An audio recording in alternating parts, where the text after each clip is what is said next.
Ayan guys, andito na naman tayo sa gitna ng bukid ngayon sa ating area.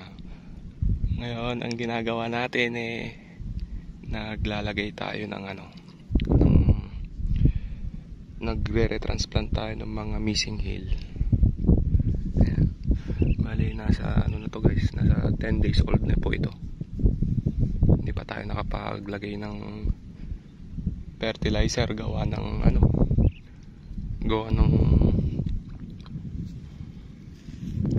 pawala-wala ang tubig. Ayan.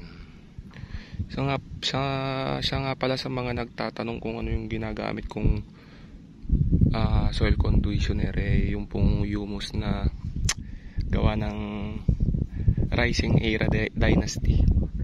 Tingnan nyo guys, malumot. Tsaka kung pansinin nyo guys, wala pa siyang maberde pa rin yung mga tanim natin. Wala pa pong fertilizer na na-apply dito. Hindi pa to iwas kasi po yun iwas stress sa halaman. Subok na subok ko nang ginagamit yun. Ayan.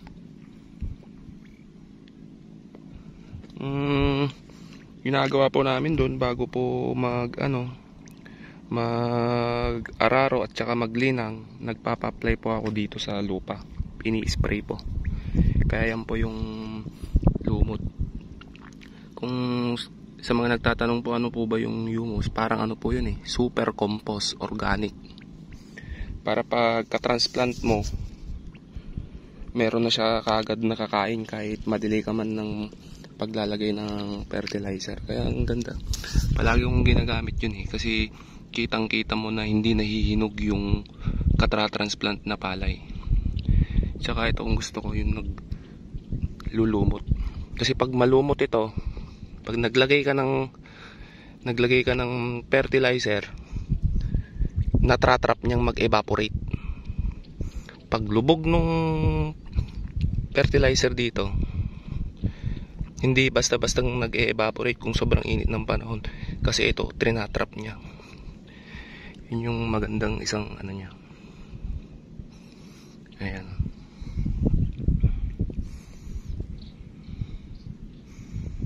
Subok na subok ko na yun Marami pong nagtitinda ng humus dyan. Kaso yung iba peke. Pero yung ginagamit ko, nasa 300 ata, 350 ang isang sachet nun. Maganda yan, subok ko na. Yun pong pang soil conditioner ko. Tsaka pampa-smooth ng lupa, pampabuhaghag yung humus na ginagamit natin. Ayan guys, pwede nyo pong gawin sa mga palayan nyo yun. Gawin yung soil conditioner para maganda pa rin yung quality ng ating lupa. Sa DA po yung ibang may may binibigay na libreng humus, pero yung humus nila ibang brand, hindi yung brand nung ginagamit ko. Kasi yung humus na binibigay nila parang pellet, yung sa akin kasi pulbos.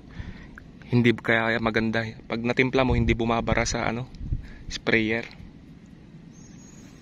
Ayan guys, nga pala ito po ay isang NSEC RC222. Ayan po. Medyo madamo na dito kasi hindi pa kami nagpapangdamo. Grass cutter yan, okay na yan. Ayan guys. Tingnan nyo, ang ganda nung nyo. Hindi man lang siya na nagkaroon ng Kasi yung iba, pag nagpunla ay pagkalipat tanim, mahalata mong nahinog, nagyayelo. Parang yung halatang nagyayelo yun. Hindi man lang nagganito itong mga area namin kasi dala ng epekto ng humus yun. Kasi pagkalipat tanim nyo po, may na siya. Pag oras na nakarecover yung palay, may na-absorb na siyang nutrients na galing sa lupa. Ayan po. Kaya palaging nagtataka sila dito kung ano daw ang ginagawa ko. Nagbabasal daw po ba ako ng ng mga abono. Sabi ko hindi, yung humus lang. Sabi ko, ayun, ang ganda ng lusog nila 10 days old pa lang po ito. Kung ikukumpara mo sa 10 days old na transplant, hindi ganito yung itsura niya. Mayelo pa, hindi ganong maberde. Ayan guys. Mamaya guys, ipakita ko dyan, i-flash ko sa i-upload nating video kung ano yung ginagamit kong humus. Hindi ko naman po siya prino-promote, pero pwede nyo po kong gayahin. O ano. Dali lang po yun kasi yung isang sachet sa 200 liters na ano na yun na tubig. Tapos i-spray nyo lang bago maghalo bago magpa-cultivate ng lupa o kaya yung mag-rotor. Sa akin kasi isang beses ko lang siya ginagamit, pero minsan ginagamit ko siya ng 2 beses, yung pag-rotovator tsaka sa paglinang. Ang best application po nun dapat umaga, hindi po mainit. Tsaka dapat walang contamination yung sprayer. Kasi organic po to, may mga living organism po ang humus. Kung nahaluan siya ng mga chemical, pwede pong mapatay. Kaya mas mainam po, hugasan po ng mabuti yung ating gagamiting sprayer. Pero kung ang gagawin nyo po talagang gagamit na po kayo ng humus kahit sa mga susunod na cropping, mas maganda na bumili ka na lang ng ibang sprayer na para sa humus mo lang gagamitin. Ayan guys, ang lumot. Ayan. Ang kalaban mo lang dito, pagkatanim mo sa sobrang lumot na ito at pag lumakas ang ulan, nako, tatabunan ng lumot yung lupa mo kung napahiga, lalo na kung